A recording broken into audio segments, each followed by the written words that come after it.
সঞ্জয়, তোমার এই আজকের চ্যানেলটা মাথায় রেখো, এখানে ইতিহাস যাচ্ছে। মৃণাল সেন মারা গেল, বহু লোক আমাকে ফোন করেছে, স্টার আনন্দ লোকেরা প্রথমেই বলছে এই মুহূর্তে আমার সামনে একজন আর্টিস্টকে আমরা পেয়ে গেছি, অভিনেতাকে, তার মতামতটা জেনে নিই। আমার মাথা গরম হয়ে গেছে, তুই জীবনে ওর কাজই করলে না। ঠিক, তবে তো যাবি। আর এই না শিখে দুদিন পরে চলে যাচ্ছিস, এই লাইনের যত বদ জিনিসগুলো ঢুকে যাচ্ছে, ফলে তুই কিছু দিতে পারছিস না। আমাকে একটা পয়সা দেয়নি, মিষ্টির ঠোঁয়া দিয়েছে, সেটার উপরে আবার কে বসে পড়েছে। আমরা ডিপ ড্রাইভ উইথ সমরের আর একটা নতুন এপিসোড নিয়ে আপনাদের সামনে। তো আজকে আমাদের মধ্যে আছেন নিমাই ঘোষ। নমস্কার। নমস্কার। কেমন আছেন? খুব যে ভালো আছি বলতে পারবো না। আমাকে সবাই বহু আগে যারা দেখেছে আর এখন যারা দাঁড়িয়ে, তাদের একটা কথা হচ্ছে আমি নাকি একই রকমের আছি, মানে আমার নাকি একই চেহারা, পাল্টাইনি কিছু, শুধু বয়সের এতে একটু ভেঙে গেছে, এরকম সব বলে। আর এমনি কথাগুলো যখন বলে যে একই চেহারা যখন শুনি না, তখন ভাল লাগে। কেন ভাল লাগে? ফিল্মের কিছু মেয়ে আসে, তারা মাঝে মাঝেই বলে নিমাইদা তুমি কী করে একরকম চেহারাটাকে রেখেছো। আরে চেহারা রেখেছি, চেহারা রাখার কোনো ব্যাপার নেই, ওইটা একটা অবস্থার মধ্যে দিয়ে চলছে, সেইখানে যেরকমভাবে দাঁড়াতে পারে। এটাও তাই, আমার চেহারাও তাই ওইভাবে আছে। কিন্তু ইদানিংকালে সবাই বলছে, কালকেই একজন বললে, বয়স্ক মানুষ, অনেক দিন ধরে আপনাকে দেখছি একই, এখন বড্ড বেশি ভেঙে গেছেন। তার কারণ হচ্ছে বয়সও তো হচ্ছে, তার তো একটা ব্যাপার আছে। সুতরাং সেই এটাই পড়েছে। তা মোটামুটি এখনো মনের জোরটাকে রেখেছি, কাজ করার চেষ্টা করছি। এখন কিছু কাজ করছেন এই মুহূর্তে? এই মুহূর্তে হ্যাঁ, কারণ আমি জানি না আপনি কতটা আমার সম্বন্ধে ওয়াকিবহাল।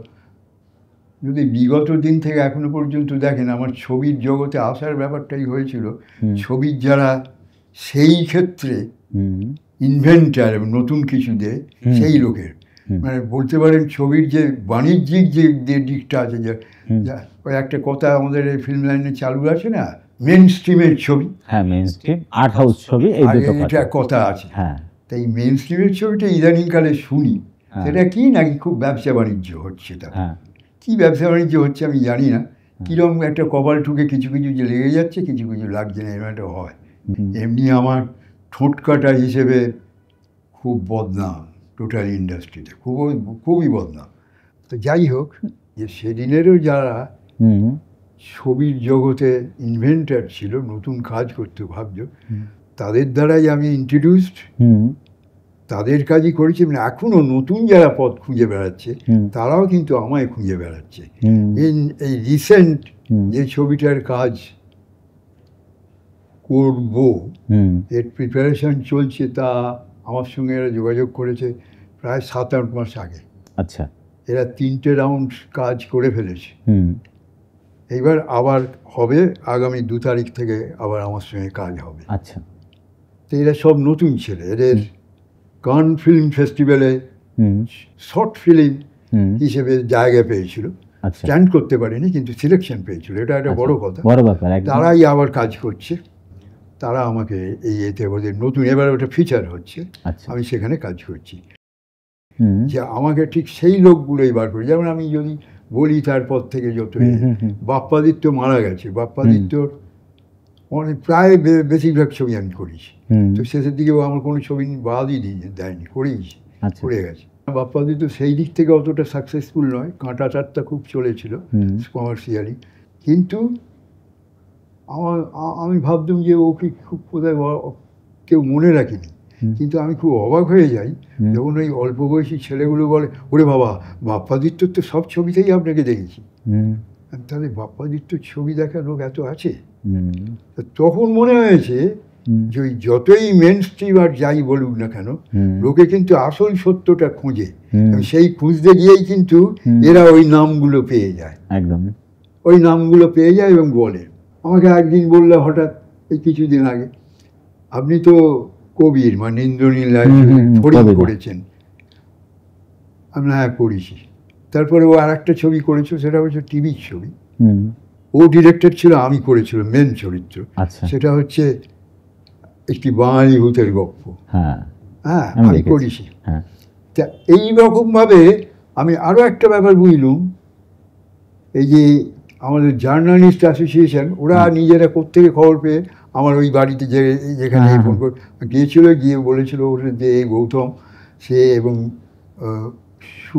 সুমিতা ওর নাম, এরা দুজনে আমাকে আগে অ্যাড্রেস নিয়ে ওর কাছে গেছে যে আমরা নতুন একটা কিছু করছি আপনাকে, আমি তো অ্যাঙ্কারিং খুব একটা করিনি, তবে ভয়েস ওভার করেছি, অনেকে আমাকে ইউজ করেছেন, মৃণালদা নিজে করেছেন। এই দেবাদিত্য নকশাল বলে ছবিটা করে তার পেছনের ডায়লগ আমি বলেছি, ছোটো একটা রোলও করেছি আমি। তো এইগুলো হয়েছে রে, তো বললো না আপনাকে নতুন ভাবা হয়েছে। আমার উল্টো দিকে ছিল অনির্বাণ, আর আমি এটা করেছিলাম। তো সেইটা করতে যাওয়ার সময় দেখলাম ওরা যখন আমার সঙ্গে কথাবার্তা বলছে, আমি কী কী ছবি করেছি, কোথায় করি, কাজ সবই দেখছি ওদের নজরে আছে। তখন তো এইটা আমি যত দিন যাচ্ছে বুঝতে পারি যে মানুষ কিন্তু ঠিক ব্যাপারটা খোঁজে। তা না হলে এই যে মানিকবাবুর মেয়ে, এই ছবিটা একেবারে আলাদা ছবি, একেবারে আলাদা ছবি। এইখানেই আসছি এই কারণে, মানিকবাবুর মেয়ে যখন হবে, চন্দনদা এসেছিলেন ইন্টারভিউ দিতে। হ্যাঁ আমি জানি, চন্দনের মা সন্ধ্যা, আচ্ছা, এবং কিশলয়, আচ্ছা, এই দুজনেই আমার খুব বন্ধু ছিল। আমি তখন আইপিটিএ, মানে ওরা যেখানে ছিল ভারতীয় গণনাট্য সঙ্গে দুজনেই ছিল, দুজনেই আমার সঙ্গে অভিনয় করেছে। আচ্ছা, চন্দন যখন খুব ছোট্ট, সে ওকে বলেইছি আমি, ও জানেও, ও আমাকে নিমাই কাকা বলে। ও যখন এই ছবিতে কাজ করছে, আমার যারা এই ছবি করলে, যারা এর প্রডিউসার এবং এর যে ডিরেক্টর অভিনন্দন, ছেলে একদিন আমি যেখানে থাকি সকালবেলা গিয়ে হাজির, তা ওই দূর থেকে কাছে গিয়ে বলছে আপনার জায়গাটা ঠিক বুঝতে পারছি না কোথায়। আপনি এরকম জায়গায় তুমি এসো পেয়ে যাবে।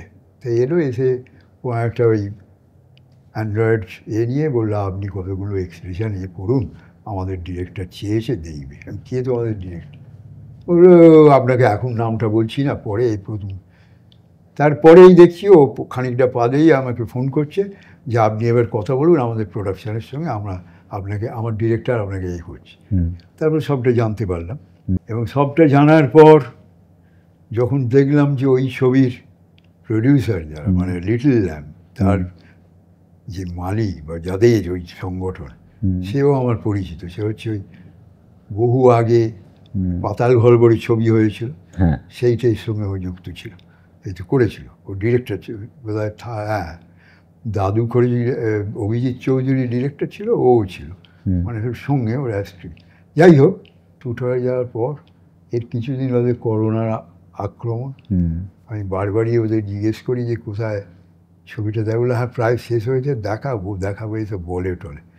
তারপর ওই করোনার মধ্যেই ও একদিন আমার বাড়িতে গেল, ল্যাপটপের ছবিটা দেখালে আমার। দেখানোর পর আমি ওকে বললাম, আমি এইখানে এই ছবির ব্যাপারেও যে ইন্টারভিউগুলো হয়েছে, আমি যেখানে গেছি সবাইকে যে একই কথা বলেছি, এই ছবি হয়নি, এই ছবি এখানে হয়নি। আর এখানে হয়নি কেন, খুব সত্যি কথা বলতে কি, সারা পৃথিবীতে ছবির যে একটা আলাদা ভাষা আছে, সেটা একগাদা কথা বলা নয়, যত দিন যাচ্ছে ছবি যে আস্তে আস্তে ছবি দিয়ে ছবি বলা, এক্সপ্রেশন দিয়ে ছবি বলা, সেই ব্যাপারটা প্রায় উড়ে গেছে, নেই। আর আমাদের এখনকার, কি বলবো, আমি নিজেও করেছি, এখনকার যারা টিভি সিরিয়াল করছে তারা তো জানেই না, একগাদা বড় কথা বলে আর ওইটা মুখস্থ করে বলতে পারে। যার টিভি সিরিয়ালে তারই ডাক বেশি, আমি শুনেছি, এখন জানি হয়, আগে তবুও কিছু ভালো, এখন অনেক নতুন ছেলে পেয়েছে, তারা ওই খালি মুখস্থ করে বলতে পারে খুব ভালো। কিন্তু ঘটনা হচ্ছে কই এত তো আসছে যাচ্ছে, এবং তাদের নাকি বাইরে নিয়ে যাওয়ার জন্যে পুজো প্যান্ডেলে যে বুক করা হয়, কেউ 25, কেউ 30 এরকম চাইছে। আমি একটা সিরিয়াল করেছিলাম, তার নাম হচ্ছে জন্মভূমি। হ্যাঁ, আমাদের ছোটবেলায় দেখা। খুব ছোটবেলায় মাধব আর এক করি দেখবার জন্য লোকে বসে থাকতো, আমি সেই মাধব।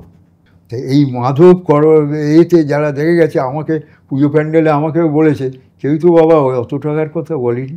তখন তো কলা দেখিয়েছে সব, আমাকে নিয়ে একটা পাঞ্জাবি, কিছু ফুল বা এই দেওয়ার, এর একটা ব্যাপার, একটা বড় জোর মিষ্টি দিই। তা আমার কথা হচ্ছে, যখন টাকা একজন বুক করে নিয়ে গেলে 2000 টাকা। একদিন আমি এই শেষের দিকে গেছিলাম স্টুডিওতে, যেখানে এ হচ্ছে, পুরনো লোকজনেরা তো আমায় একটু চেনে আসে, ডাকে, তো আমি দেখছি এইখানে যারা কাজ করছে ছেলেমেয়েরা, তারপর একটু আমাকে দেখে মুখ খুঁজছে, এই কে রে, এরকম একটা ব্যাপার।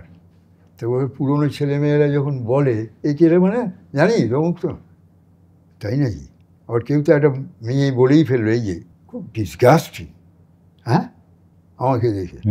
তা এই ব্যাপারটাই, তারা আগে সিনিয়রের সঙ্গে কীভাবে ব্যবহার করতে সেটাই জানে না। এই হচ্ছে আমাদের ইন্ডাস্ট্রি, মানে আমাদের এখানকার এই ব্যাপার চলে এসেছে। সেখানে ভালো জিনিস সৃষ্টি হবে কোথায়?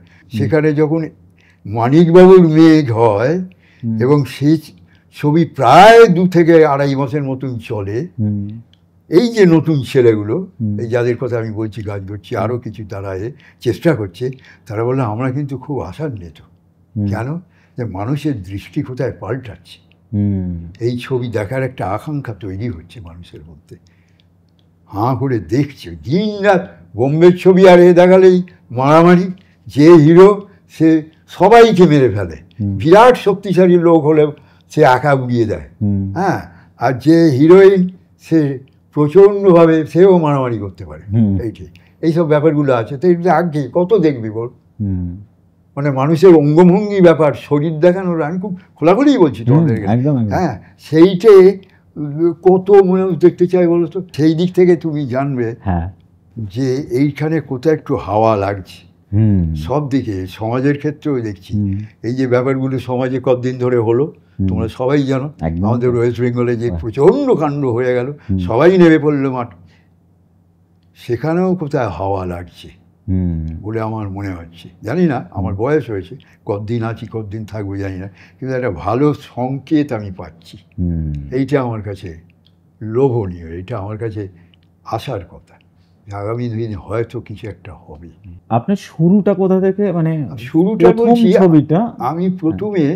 আমি প্রথমে মৃণালদা ছবিতে এসে আমি ডাক পেলাম, সেটা আমি নান্দিকারে অভিনয় করতাম। আচ্ছা, মৃণালদা তখন এরা সব ভালো ভালো গ্রুপের ছবি দেখতো, ওইখান থেকে অ্যাক্ট্রেস কালেক্ট করতো। আচ্ছা, সেখান থেকেই মৃণালদা আমার থিয়েটার দেখেছিলেন, সেইখানে থেকেই উনি আমাকে কালেক্ট করেছেন। তার আগে আমিও কিন্তু এই টালিগঞ্জ পাড়ায় অনেক ঘুরেছি। আজকে তো জুনিয়র আর্টিস্ট বলা হচ্ছে, জুনিয়র আর্টিস্ট, তখন কিন্তু ক্রাউডের লোক বলা হতো, এক্সট্রা বলা হতো, আজকে জুনিয়র আর্টিস্টের একটা ইউনিয়ন হয়েছে, তাদের জন্যে লোক যাচ্ছে, খাবার নিয়ে আসছে, তারা খেতে পাচ্ছে দুটো। আমি যখন এই এতে জয়েন করেছিলাম তখন কিন্তু ওই আসার পর একজন বলে গেল, ওখানে লাইন দাও, কী আছে ঠোঁয়া দেবে। ঠোঁয়াতে একটা বড় দরবেশ, আলুর দম, আর হয়তো 4-5 ছানা লুচি, তাই পেট ভরে খাওয়া হয়েছে, এই ছিল। এইতেও আমি কিছু কিছু কাজ করেছি তখন। ওইখান থেকে শুরু। তখন এই স্টুডিওতে ঢুকতে দিত না, সাংঘাতিক সব উড়িয়া দরবান ছিল, কিন্তু সাংঘাতিক। NT-1-এ ঢুকতে পারবে না, ইন্দ্রপুরীতে ঢুকতে পারবে।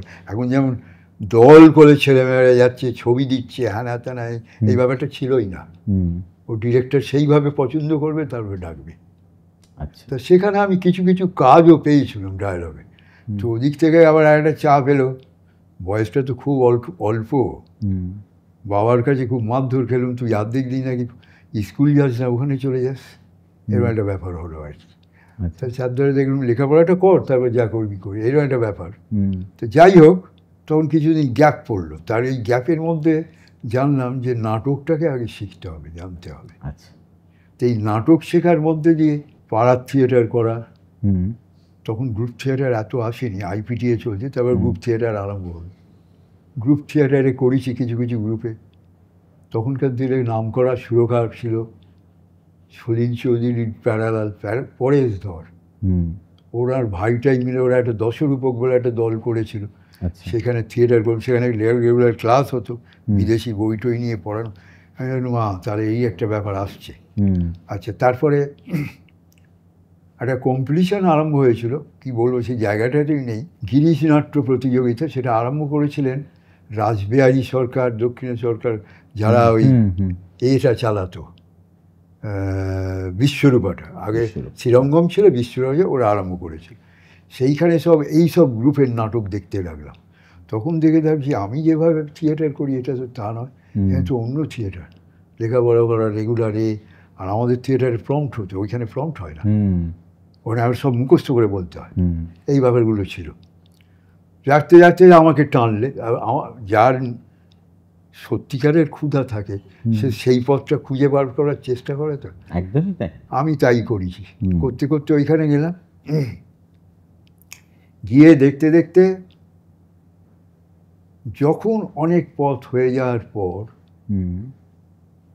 পাড়ার থিয়েটারের মোশন মাস্টার যারা, তাদেরই পায়ের ধুলো নিয়ে প্রণাম করি, তারাই গুরু এসব ভাবি।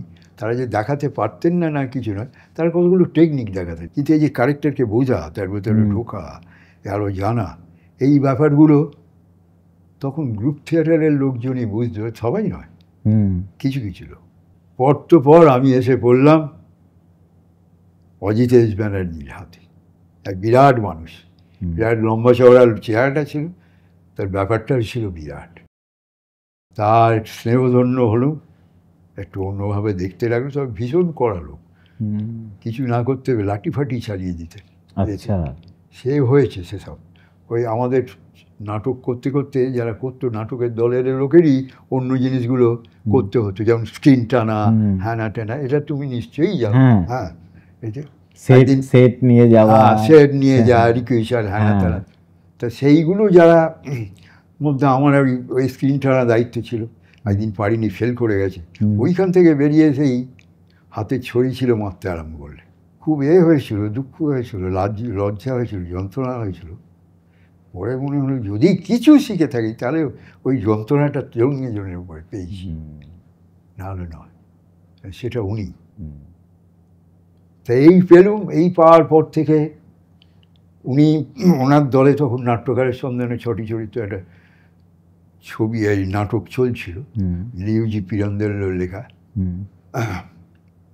উনি হচ্ছে ইটালিয়ান, হ্যাঁ ইটালিয়ান, ওনার লেখা নাটক। উনি 6 character in search of an order, ওটা বাংলা অনুবাদ তো তার অ্যাডাপ্টেশন হয়েছিল। এটা করেছিলেন খোকনদা, মানে রুদ্রপ্রসাদ সেনগুপ্ত। সেইটে আমি যাওয়ার পর একটা রোল পেলাম ওনার চোখে পড়া। যদিও বই চলছে তখন, অনেকে করেছে ওই রোল, আমাকেও উনি একটা দিলেন, বানোয়ারি লাল বলে একটা চরিত্র। তারপরে নতুন নাটক আরম্ভ হলো, মঞ্জরি আমি মঞ্জরি, আন্তন চেকভের চেরি অর্চার্ড অবলম্বনে। ওই নাটকের নাম দিয়েছিলেন মঞ্জরি। তাতে আমি অরিজিনাল রোল, আর গোড়ার থেকে আরম্ভ হলো করতে আরম্ভ। ওইটা প্রথম থেকে শুরু হলো আর কি, তখন আমি অরিজিনাল ক্যারেক্টার হিসেবে ঢুকলাম। তারপরেও উনি করেছিলেন আর্নেস্ট ওয়েস্কারের নাটক যখন একা। আচ্ছা, যখন একা, হ্যাঁ বলে নাটকটার নামটা কি আমি ভুলে গেলাম। দি রুটস। আচ্ছা, জীবনের রুটস। ওটা দুভাগে ভাগ হয়েছিল। একবার লাস্ট একটা নিয়ে একটা ওয়ান অ্যাক্ট করেছিলাম, তাতেও আমি করেছিলাম। আর যখন রুটস নিয়ে যখন একটা পুরো নাটকটা হলো, তাতে একটা গুরুত্বপূর্ণ চরিত্র আমাকে করতে হয়েছে।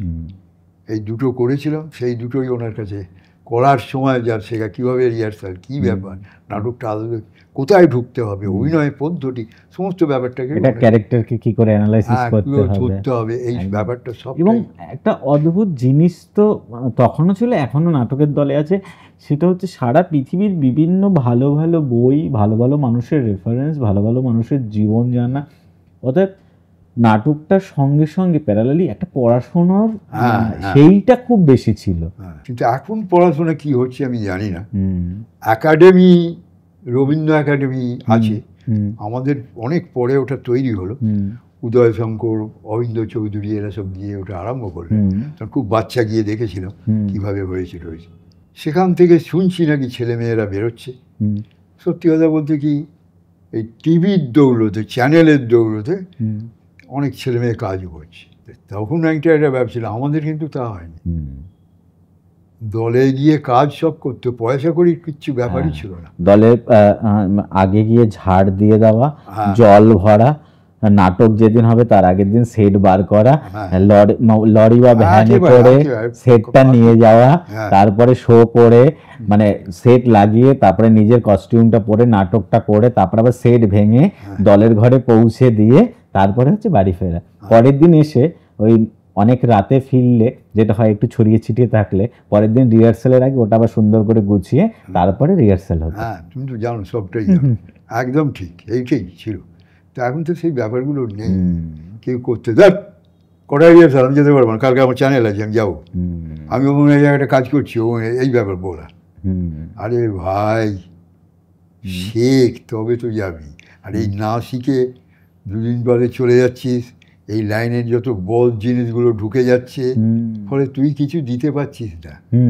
বোম্বের লোকেরা এগুলো কিন্তু জানে, খানিকটা করে, সেই জন্যে ঘৃণ্য হয়ে যাচ্ছি। আমার এই কথা বললে অনেকেই বলবে, আমি এই স্কোপটা পেয়েছি, আমি বলবই যারা এটা করছে না, শিখছে না, জানছে না, চলে আসছে, দেখুক যা হবে বলবো, কারোর কানে তো যাবে।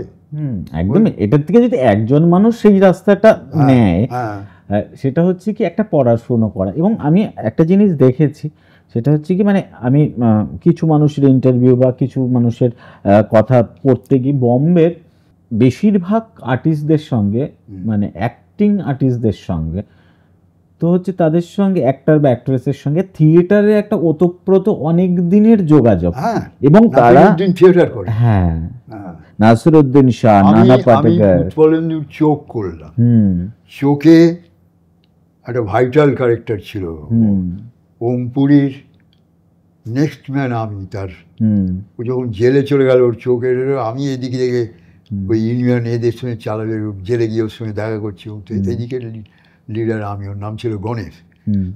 তাই এইসব করতে গিয়ে দেখেছি ওমপুরী, তখন আমি জিজ্ঞেস করেছি প্রথমে, ওমপুরী তো এলো, সেই সময় আক্রোশ বলে একটা ছবি হয়েছে, আক্রোশ, হ্যাঁ, কবিলিয়ানের ছবি, তাতে ওমপুরী একটা, জানি না কজন দেখেছে, আমি দেখেছি, অসাধারণ অভিনয় করে।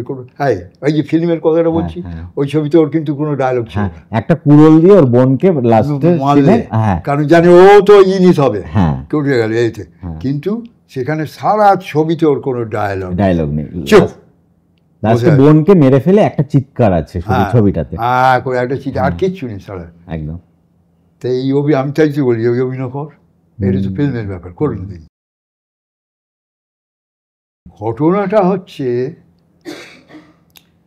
এই কথাগুলো ইদানিং যেখানে যেরকম আমি স্কোপ পাচ্ছি আমি বলার চেষ্টা করছি, এবার শেখো, জানো আমাদেরকে তোমরা তো আসছো আগামীর দিনে, একটু রিচ করো, নাহলে কি হবে, চিরকালই মার খাবো। আমরা তো এই জায়গায় ছিলাম না, আমাদের তো নিজস্ব একটা জায়গা ছিল, এটা কেন হচ্ছে? এই হচ্ছে ব্যাপার। থিয়েটারের দলগুলো এখন প্রায় নেই, একমাত্র শুনেছি মফস্বলের থিয়েটারগুলো হচ্ছে। হ্যাঁ, মফস্বল থিয়েটারটা আরেকটু রিচ হয়েছে আগে যেটা, কিন্তু সেটাও একটা সমস্যা আমি যেটা ফিল করছি বা বিভিন্ন লোকজনের সঙ্গে কথা বলে বুঝতে পারছি, প্রপার কলকাতাতে যে হলগুলো আছে, হল পাওয়াটা তাদের কাছে খুব দুষ্কর হয়ে যাচ্ছে। দুষ্কর হয়েছে, ওইখানে তো একটা রাজনীতির ব্যাপার আছে। হ্যাঁ, দুষ্কর রাজনীতি, যে আমার দলের হলে দেবো, নাহলে দেবো না, এই ব্যাপার। ফলে 2 দিন 3 দিন বা খুব বড় জোর হলে সব মানে বছরের 3-4 দিনের বেশি ওই দলগুলো পাচ্ছে না আর কি। মানে তাদের খুব রিকোয়েস্ট থাকে যে আমাদের জন্মদিনের দিন আমরা একটা শো করতে চাই একাডেমির মতো জায়গায়, সেইটুকু একদম বেসিক নেসেসারি তাদের কিছু ডিমান্ড থাকে, সেইগুলো হয় না, মানে সম্ভব হয় না। কারণ যারা থিয়েটার করে তাদের মানে তাদের একটা থাকে যে আমি একাডেমিতে একটা শো করব, মানে ওয়েস্ট বেঙ্গলের আর্টিস্টদের এই একটা ব্যাপার থাকে তো মফস্বলে অনেক কষ্ট করে আছে, কলকাতার দর্শকের কাছে যাবো দেখছি। সবচেয়ে মজার ব্যাপার কি, কলকাতার দর্শকের চরিত্রটাও পাল্টে গেছে। সব কিছুই তারা ওই টিভিতে দেখছে, মোবাইলে দেখছে, সিনেমাও যে ভালো করে দেখতে আসছে তারা, আরে ভাই মোবাইল নিয়ে যায়, দেখ, বড় পর্দার একটা আলাদা গুণ আছে, সেটা না দেখলে কি করে হবে? হ্যাঁ, তো যাই হোক, এটা যদি বোঝে ভালো কথা, বোঝার দিকে যাচ্ছে বলে মনে হচ্ছে, ভালো কথা। কিন্তু দর্শক আর সেরম নেই, থিয়েটারের দর্শক আমাদের এখন আর নেই। একাডেমিতে ডেট পাওয়া, গিরিশ নাট্যমঞ্চে ডেট পাওয়া, এগুলো ছিল, খুব লোকে ভিড় করে নাটক দেখতে যেত। এখন শুনছি প্রায় নেই, একদম নেই, দর্শক নেই। তারা কি করবে, পারছে না। তবে মফস্বলের থিয়েটারগুলো এখনো করছে, তার খানিকটা চেহারা আসে মৃণালবা থিয়েটারে। ওরা মাঝে মাঝে কি করে, অনেক দেখি নতুন নতুন দলের নাম দেয়, তারা সব করছে থিয়েটার থেকে। তারপরে হচ্ছে কি প্রথম মৃণাল সেনের সঙ্গে আপনার ছবি, তাই তো? হ্যাঁ, সেই জার্নিটা একটু শুনবো। এখন ওই সময় যারা দেখতে আসতো, মৃণালদা তাদের মধ্যে একজন। আচ্ছা, একদিন ছবি দেখতে এলেন, এই নাটক দেখতে এলেন।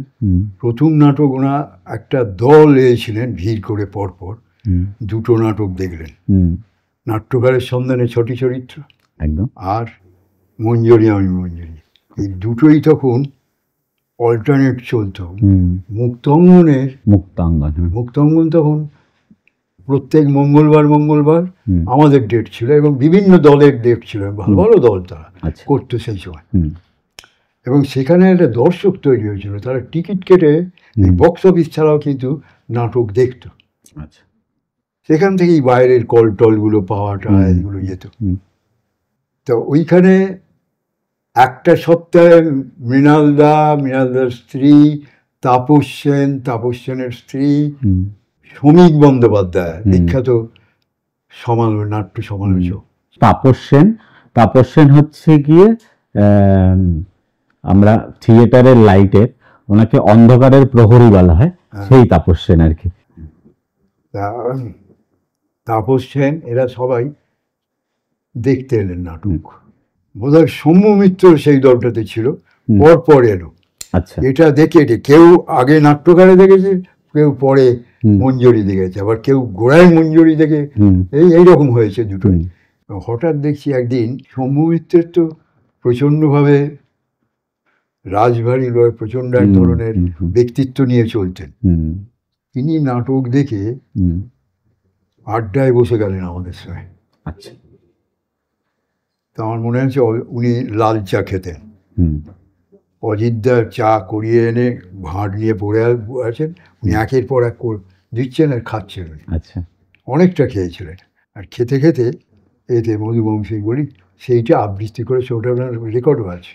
আচ্ছা, নাম করে শোনালেন পরপর। তা এইটা আমরা সবাই শুনছি, আমি খুব মেজাজ পেয়ে যাচ্ছে, বলে যাচ্ছে।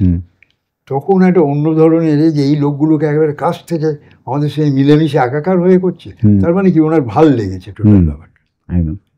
এই ঘটনার পর আমাদের দলে নাটক হলেই ফিল্মের সেই লোকগুলো প্রায় দেখতে আসতো। সেই জন্যে কিছু ছেলে আবার পরে ঢুকলো মেম্বারশিপ নেবে বলে, এখানে ফিল্মের লোকজন আসে, ভালো কাজ করলে এখান থেকে আমাদের ডাকবে।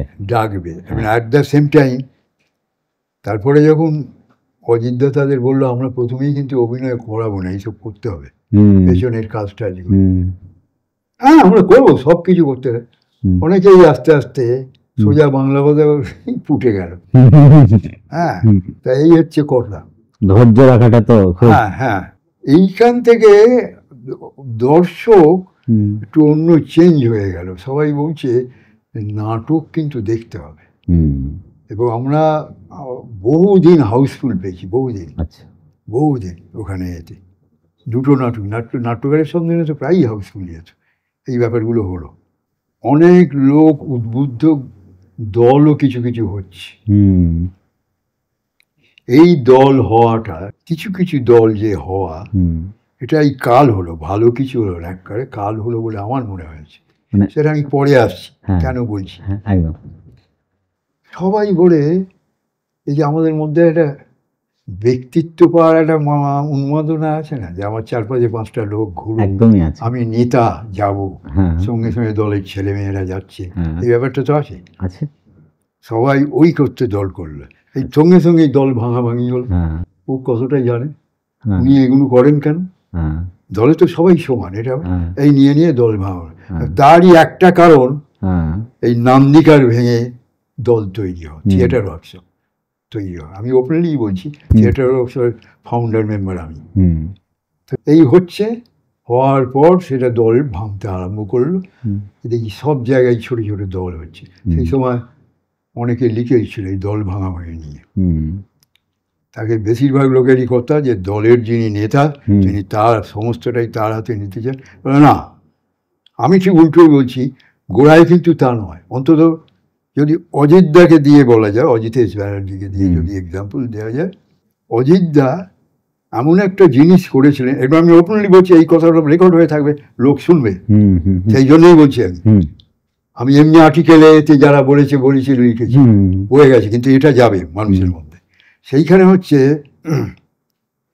সঞ্জয়কে বলে দিও, সঞ্জয় তোমার এই আজকের চ্যানেলটা মাথায় রেখো, এখানে ইতিহাস যাচ্ছে, বুঝতে পেরেছ?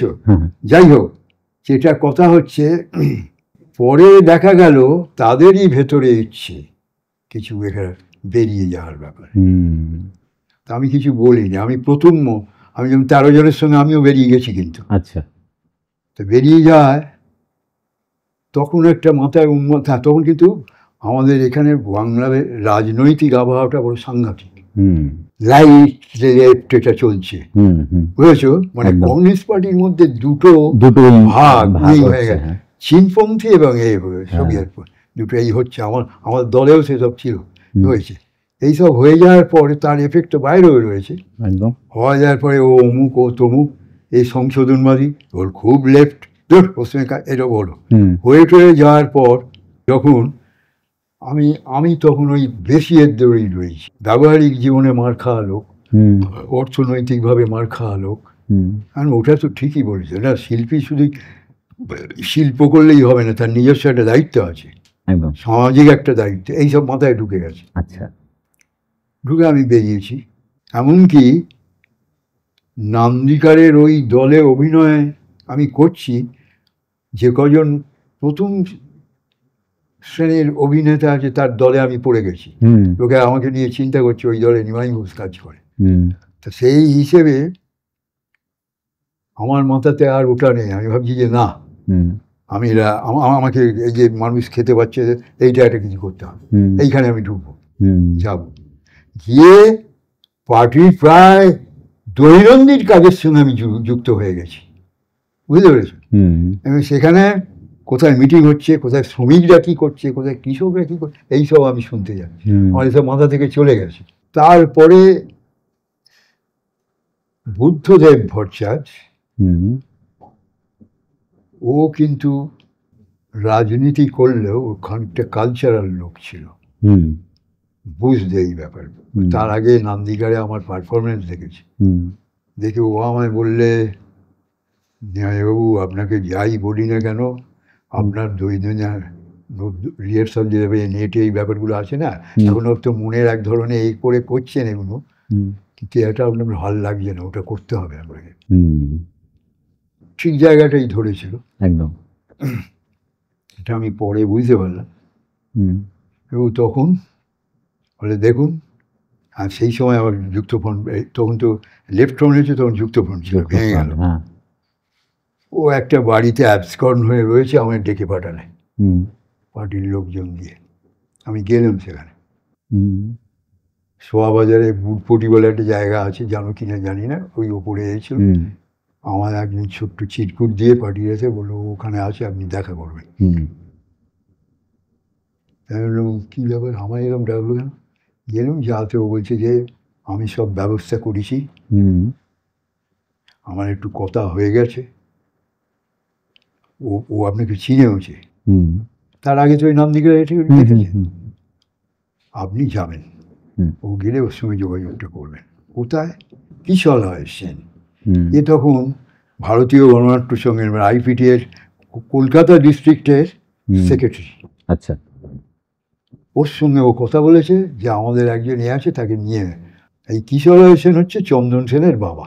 আচ্ছা, কোয়ার্টারে থাকতো, আমি একটা অ্যাড্রেস দিয়ে দিলে, আমি পরের দিন গিয়ে দেখা করলুম। তো বললো আপনি আমাদের একটা গণনাট্যের একটা শাখা, হ্যাঁ আমার বুদ্ধদেব এটাও বলে দিলে গণনাট্যের আগের অবস্থাটা আর নেই, সব ভাঙাচোরা লোক, আপনি হয়তো খানিকটা হবেন, কিন্তু আপনি যান ওইখানে, তবু তো রিহার্সাল, হ্যাঁ গান বাজনা এগুলো হচ্ছে। মানে তো আমি সেই ওর সঙ্গে দেখা করলাম, গেলুম, গিয়ে ও আমায় বললো যে আমাদের ওদিকে কলাকার শাখা বলে একটা শাখা আছে, তার বাসুদেব বোস বলে একজন আছে, ওখানে পাঠালে। তার কথা হচ্ছে এই আমার সূত্রপাত, ওখানে গেলুম আর কি, এদের সঙ্গে মেলামেশা, এদের কাজের সঙ্গে ওরা স্ট্রিট নাটক করে, এ করে, এগুলো করতে লাগলি। আচ্ছা, ওই ভেতরে ঢুকেছি, বিভিন্ন জায়গায় ঘুরে হয়েছি ওদের সঙ্গে। যেমন আমি গিয়েছিলাম পুরুলিয়ায়, পুরুলিয়ায় গিয়েছিলাম। তারপরে ওদিকে আর একটা জায়গায় গিয়েছিলাম, মানিক ঝা ছিল ওখানকার নেতা। ভুলে যাচ্ছি আমি, ওই দার্জিলিংয়ের ওই রাস্তায় যেতে পড়ে আর কি, আর হওয়ার ব্যাপারে। সেখানেও গেছিলাম, গিয়ে এদের সঙ্গে গিয়ে নতুন ভালো গ্রামে ঘুরছি, চাষাজির সঙ্গে ঢুকে যাচ্ছি, রাস্তায় রাস্তায় এটা আমাকে খুব ভালো লাগে। কিন্তু ওখানেও সোর্সের মধ্যে ভূত। যদি বলো কেন, আমার এই অবস্থাটা পরে ওখানে যে নেতা, আরেকজন ওপরের নেতা ছিল, যে আপনি একটা দলে অভিনয় করবেন এইটা ঠিক নয়, আপনি আমাদের থেকে এখানে এখন যা ছেলে গণনাট্যের ব্যবস্থা ভালো নয়, কয়েকটা স্কোয়াড কাজ করতে পারছে না, সেখানে আপনি তার দায়িত্ব নিয়ে কাজ করুন, আপনাকে প্রপারলি ইউজ হবে। সেটা শিশি সেন বলে আর একজন ছিলেন, সে বললেন, সে এই কিশোর সেনের উপরের। আচ্ছা আচ্ছা, তো সেই করলাম, যেতে গিয়ে যে ওখানে আর এক বিপদ। আচ্ছা, মিডল ক্লাসের যে দ্বন্দ্ব সেটা এসে গেছে। সেখানে আর একজন নেতা হয়েছিল, আমার সঙ্গে তার ক্লাস করলো, সে এবার বললো নকশাল, এই করে গায়ে পড়ে এইসব ব্যাপার হতে লাগলো। হওয়ার পর আমি বেরিয়ে আসি ওখান থেকে। আচ্ছা, দেখি একা কি হয়, চুপচাপ বসেই আছি। আমার অনেকটা এই যে নিজের যে জোশটা ছিল রাজনৈতিক এটে, সেটা অনেকটা ভাঙতে লাগলো। এইবার আমি বসে আছি, এইরকম একটা সময় অজিতদার সঙ্গে আমার দেখা হলো, অজিতেশ ব্যানার্জির সঙ্গে। উনি রাস্তা দিয়ে যাচ্ছেন, আমিও যাচ্ছি, দূর থেকে দেখেছেন। তারপর উনি আমার হট করে হাতটা ধরলেন। আচ্ছা, কোথায় যাচ্ছে? আমি যাবো আমার ডিউটিতে। তা আমি কি ভেবে বলে আজ অফ করে দাও, চলো। বলে হাতিবাগান ওই অঞ্চলে, মাল অঞ্চলের একটা রেস্টুরেন্ট ছিল, ওইখানে আড্ডা হয়। আচ্ছা, তা তুমি ছেড়ে দিলে কেন, অমুক তমুক অনেক কথা বললে। আমি চুপ করেছিলাম, কিছু বলতে পারি। তারপর আমি ওনাকে বললুম যে আমি ওই 14 জনের সঙ্গে আমি বেরিয়ে গেছি, ঠিক কথা। তো আমি প্রথম লোক যে আবার ওই দল ছেড়ে চলে এসেছি, আমার কিছু কাজ নেই, আমি ছেড়ে দিয়েছি। রাজনীতির ভেতরে হতো কেন ছাড়লে কেন?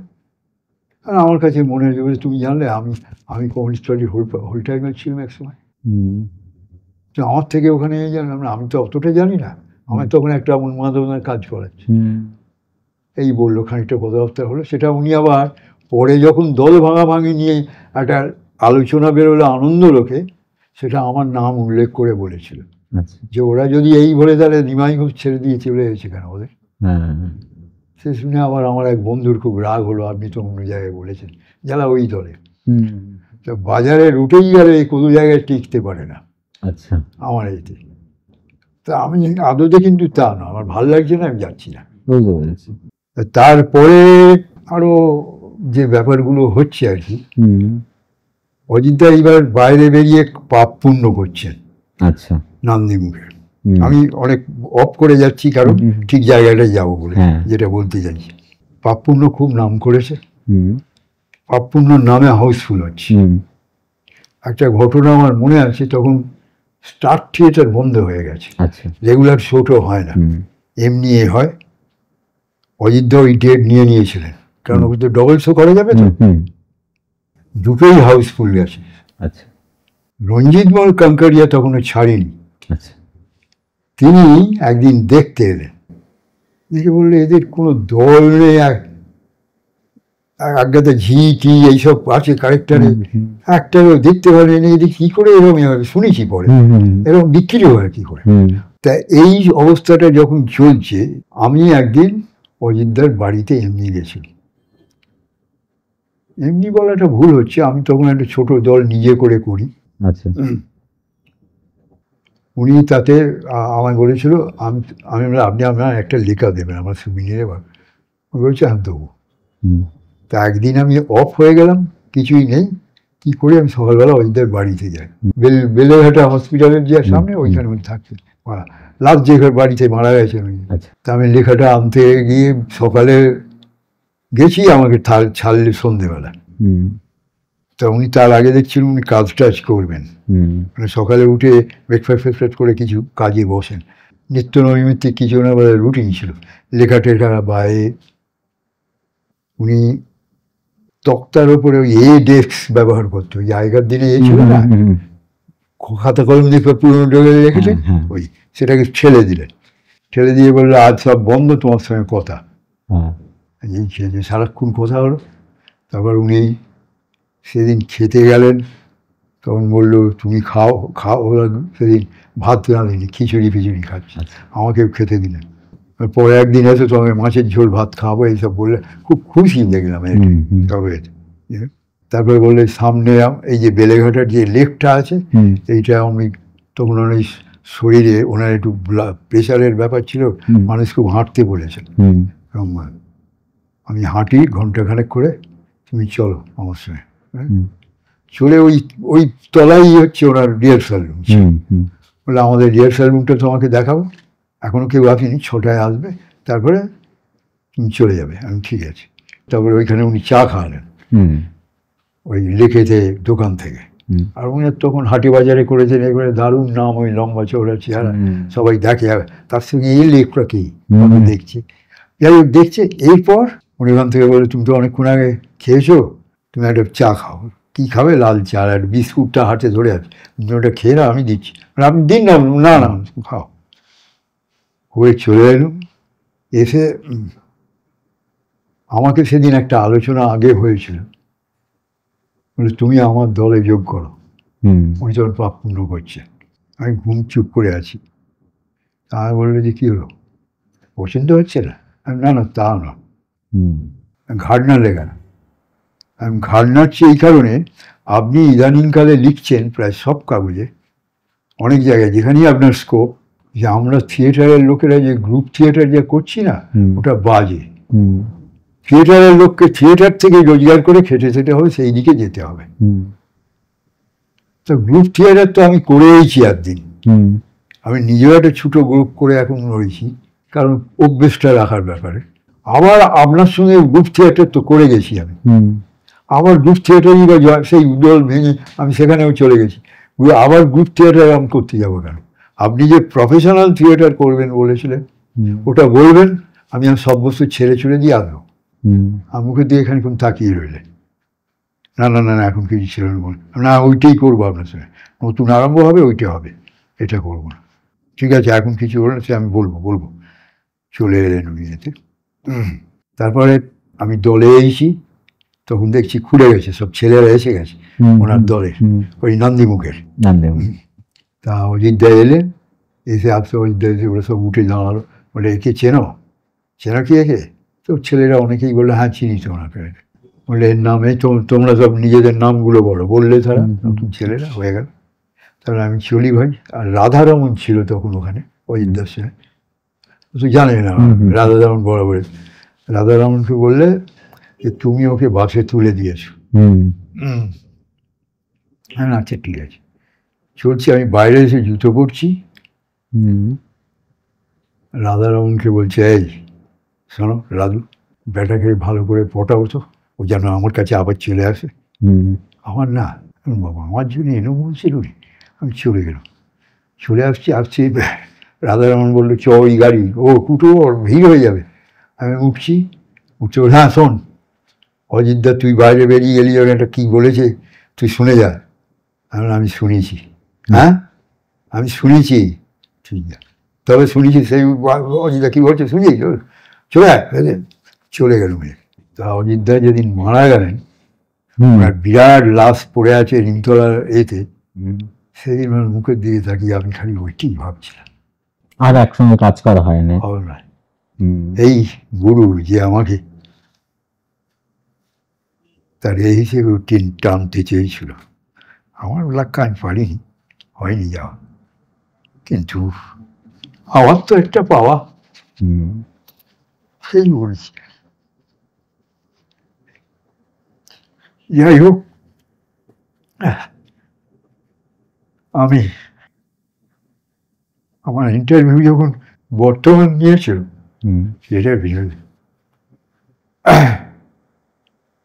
আমি একটা কথা বলেছিলাম, আমার এই জীবনের মস্ত বড় অহংকার হচ্ছে যে অজিতেশ ব্যানার্জি আমার গুরু, অনেক অনেক কথা বলেছে, একটু বেশি বেশি করে বলছি, ও তো না এটা আমি বলবই, তারপর তো আমি বলে আসছি। এখন কি মনে হয় যে সেদিন ফিরে গেলে তার কদিন বয়সী তুমি চলে গেলে, কাজ আর কোথায় করে গেল, কাজ তো হতো না, আর নেই। তবে তো আমি একটা বিরাট মানুষকে পেয়েছিলাম, সারা জীবন খুঁজে খুঁজে ওই মানুষটাকে আমি পেয়েছিলাম। এই জীবনে যে যাই শিখুক তার একটা ভালো গুরু পাওয়ার ব্যাপার আছে।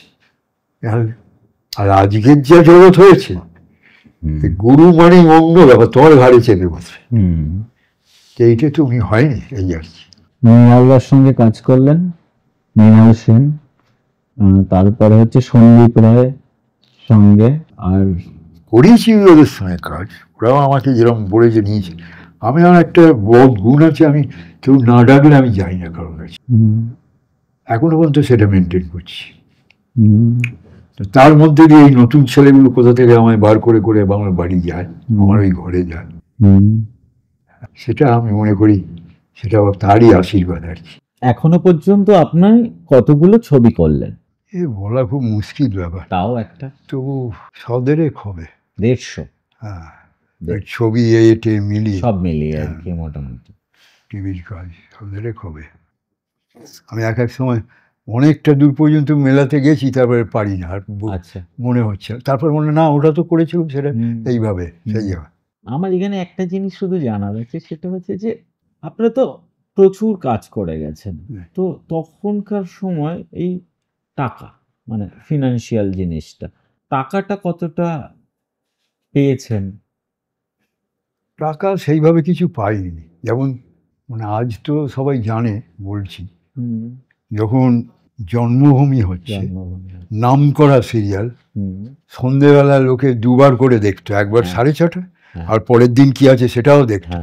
আমাকে তো অনেকেই বলেছে, দূর মধ্যে আপনারা এমন করেছেন, এখান থেকে মফস্বলে যারা থাকবে গিয়ে গেছি, ওরা ডাকবার আমাদের নেই, বলে দিচ্ছে একদম ডাকবে না কেউ। আমাদের অফিস থেকে ফিরে গিয়ে যে স্ত্রীদের ডাকবো বা বলবো তার কোথায়, তার কেউ নেই, আয় করে দিয়েছে, এইরকম অবস্থা। তো তাতে আর কি হয়েছে, আমাকে প্রথম যখন ঢুকেছিলাম 300 টাকা পার ডে দিয়েছিল। আচ্ছা, অনেক দিন কাজ করবার পর প্রায় মাঝখানে বোধ হয় 250, ওদের যে ওর যে প্রোডাকশন কন্ট্রোলার ছিল সুদীপ বলে একটি ছেলে, বেশি বয়স নয়, আমার ওই পাড়ার, আমি যেখানে আগে থাকি উল্টো দিকে থাকতো, যাতায়াত করতো। আমি 300 টাকা তাও চেকে দিচ্ছি, হ্যাঁ চেকে একটা নেওয়ার অন্য ব্যাপার আছে মতো, একসঙ্গে নিয়ে দিলে একসঙ্গে এই এই এই এই সব মাসে যে কটা হবে একসঙ্গে তোমার চেকে দিয়ে দেবো, একটা বড় চেক পাচ্ছে, এরকম বলতো। এখনকার ছেলে মেয়েদের আমি একটা ঘটনা বলি, ড্রাইভারের পাশে ও বসলে, যে ওই ওদের মালিক আর কি, এতে সে খুব লম্বা চওড়া ফর্সা, দেখতে দারুণ চেহারা, অভিনয়ে পড়ে। সেগুলো এই গাড়িটা আপনি এখানে বসবেন না ওখানে যাবেন, আমি না আমি ভেতরেই যাই। আমি তো জানতাম না ওই ভেতরের পেছন দিকের এতে মহিলা আছে, আচ্ছা, 2 মেয়ে বসে আছে ওর ভেতরে। আমি ফিস করে কথা বলছি, কোথায় এলাম আমি জানি না তো। তারপরে দেখি এতে বলছে, ফোনে বলছে, না না ওসব হয় না, অন্তত 5,000 টাকা পার ডে চাই, নাহলে কাজ না। মাথাটা খারাপ হয়ে গেল, কি রে ভাই, কথা ভালো করে বেরোয় না, 5,000 টাকা পার ডে নেবে, এই হচ্ছে পয়সা। আমি বললাম না, প্রচণ্ড নাম হয়েছে, আমি এতে কাজ করছি, হ্যাঁ, জন্মভূমিতে বাইরে নিয়ে গেছে আমাকে, আর মঞ্চে তুলবে বলবে, এই মাথা ভাত মেলাও মুক্ত, আমাকে একটা পয়সা দেয়নি, মিষ্টির ঠোঁয়া দিয়েছে, সেটার ওপরে আবার কে বসে পড়েছে, ফেলে দিলাম। তা আমি যখন রাত্রির সকালবেলা ওদেরকে বলছি, সেখানে আমি ইন্টারভিউ নিচ্ছে একজন, আমি দেখুন ভাই সারা রাত খাইনি, আমি আমাকে দয়া করে একটু পৌঁছে দিই, এটা পৌঁছে দেবো। শিল্পীর তো এটাই ব্যাপার, শিল্পী তো দিতে আসে, নিতে আসে না, কি নিচ্ছে এখন ওগুলো, এই হচ্ছে ব্যাপার, বুঝেছে? তা সেই জন্যে আমার কথা হচ্ছে, পয়সা কড়ির ব্যাপার নিয়ে তো তুমি বললে, এই হচ্ছে পয়সা কড়ি। তুলসীদা কেঁদে ফেলেছিল যেদিন ওকে ওই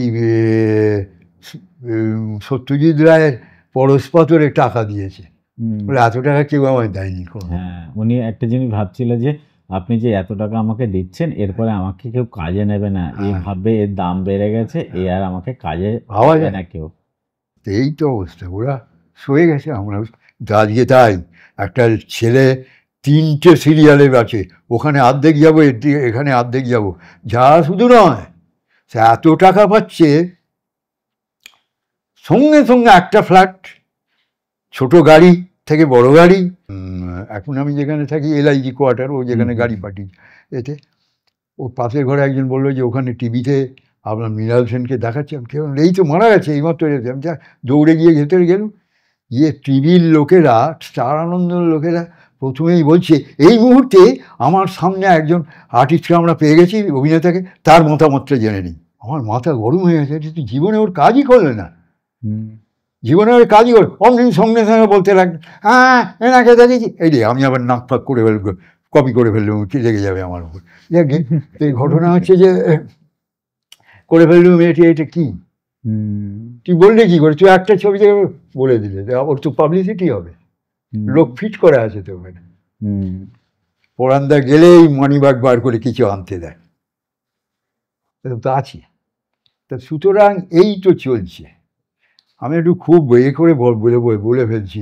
ভালো তো, মানে আমাদের প্রোগ্রামটার নাম হচ্ছে ডিপ ড্রাইভ উইথ সমর, আর তার সঙ্গে আমরা আরেকটা কথা ব্যবহার করি, সেটা হচ্ছে উইদাউট ফিল্টার, মানে যে কথা কোনো ফিল্টার নেই, যেটা ঘটেছে যেরকম ঘটেছে সেই রকম।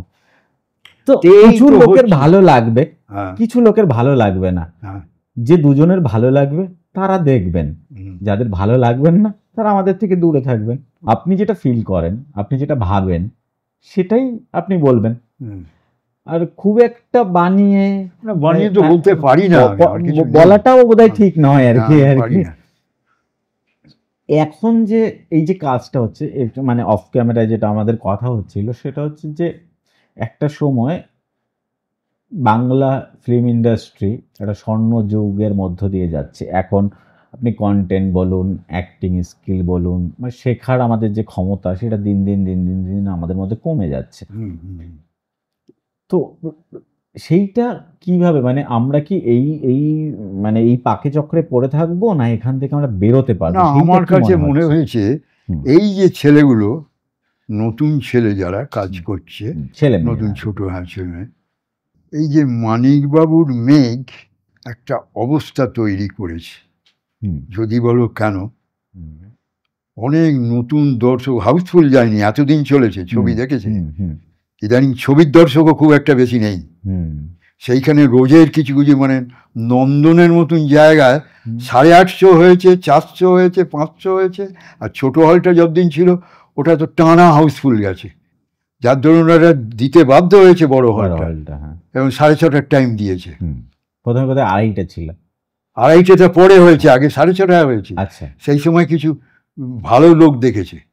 তো সেই জন্য কথাটা বলি, এই যে ছেলেগুলো সবাই দেখেছে, এদের সঙ্গে যে মিট করেছি, তারা বললো যে আমরা যেই ছোট ছবি নিয়ে ভাবছি, চিন্তা করছি, একটা আশার আলো পেলুম যে মানুষের কোথায় একটা পাল্টাচ্ছে, কিছু একটা দেখবো নতুন, আর এই চাহিদা থেকেই তো ওইটা তৈরি হবে। একদমই তাই। এই চাহিদাটা যেই মানুষের মধ্যে, দিন রাতি মারামারি দেখবো, আর হিরো হিরোইনের ওই কেচ্ছা, ওর দরকার নেই, এইটা দেখবো, তখনই ব্যাপারটা হবে।